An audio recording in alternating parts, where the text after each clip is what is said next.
Hello, all you creative people, and welcome to another video.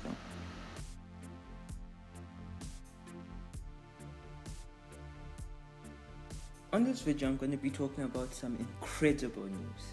The first of which is that Creative Coders as a channel has recently hit 10 subscribers due to the recent explosion in popularity of our last video, the Procedural Tower Defense, which is the other thing.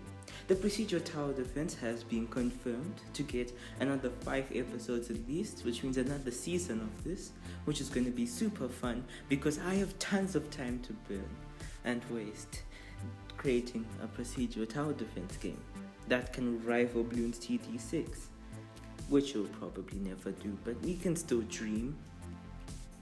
And with the fact that it's getting its own game and stuff, I am also deciding to give it its own name, and this name has to be Frontline for some very obvious reasons.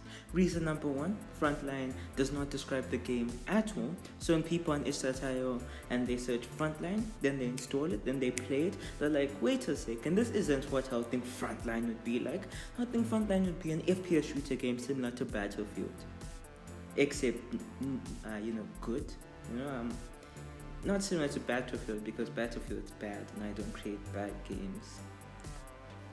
Anyways, I'll also be releasing a video next Saturday on this game, the first actual devlog of this new 5-part, 5 more episodes, Besides its new name, our new subscriber count, it's other features, I guess.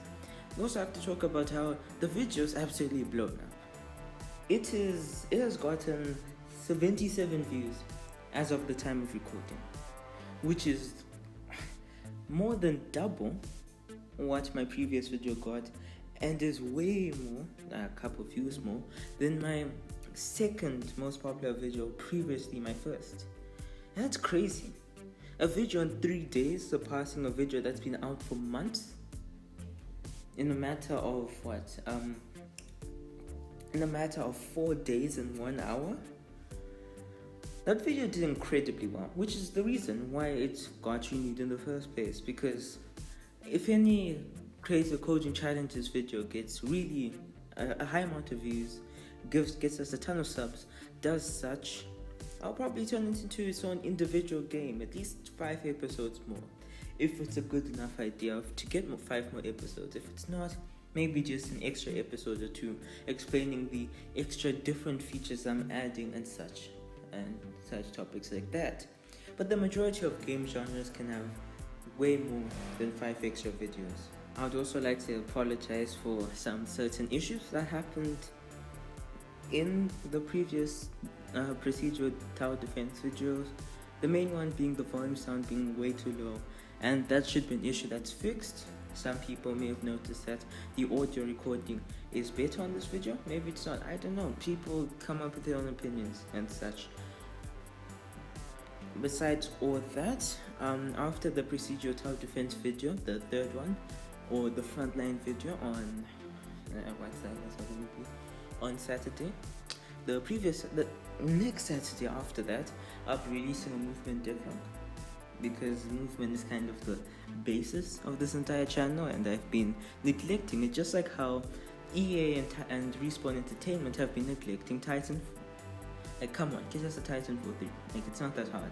It is pretty hard to match or even surpass what was done in Titanfall 1 and 2. It's an absolutely amazing series, and that's why I love it like a ton. Anyways, after that Titanfall tangent, we'd probably talk about changes that will happen to the Frontline series, at least. These changes, the major one is that instead of being open source, of course, the original bits of code that were created for the Coding Challenges videos will still stay and remain open source. All progress that is done past this video will be closed source. I'm sorry. I just can't pour in hundreds of hours of work into a game and give it out for free. I'm sorry, I wish I could, but I don't have the resources to do that. Besides that, some changes that were made in this video were that I did some very minor changes, a few bug fixes, fixed the wave system. If you count fixing as it working half of the time, which is better than most of my code already does. It's pretty impressive for me at least, because I'm an incredibly bad programmer. Most people could have done what I've already done within like 10 hours.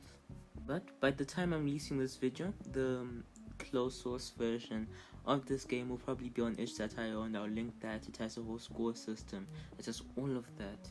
I'll also link a link to the source build of the game. Yeah, that's basically it. They'll both be on itch.io, even though I plan on having the closed source one also appear on the Microsoft Windows Store, or for all 6 people who use that, which is still probably considered an overstatement because only like 4 people actually use the Microsoft Windows Store. Just trying to buy a little bit more time because I need to try and get to 6 minutes 20, at least for my current edit. So what else is there to talk about?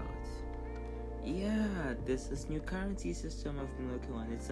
It's meant to be using very similar currencies and stuff like that to what the prices would be in Bloons TD6. So I just want to keep that in line with the game this is kind of based off of, loosely based off of. It's not that closely related to the Bloons TD series at all. Very few things besides the base mechanics are the same in both games.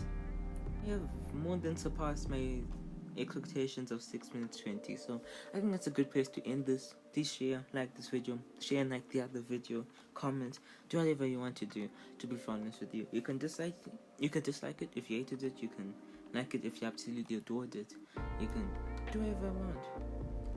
I'll see you guys in the next one, on the next Frontline episode, since that is the next episode on next week Saturday. Goodbye. Also, this was recorded on Thursday, so I'm not sure about all the information. Maybe Creative Coders would have grown to like 20 subs by then, so sorry, not Thursday, Wednesday the 16th. Anyways, bye.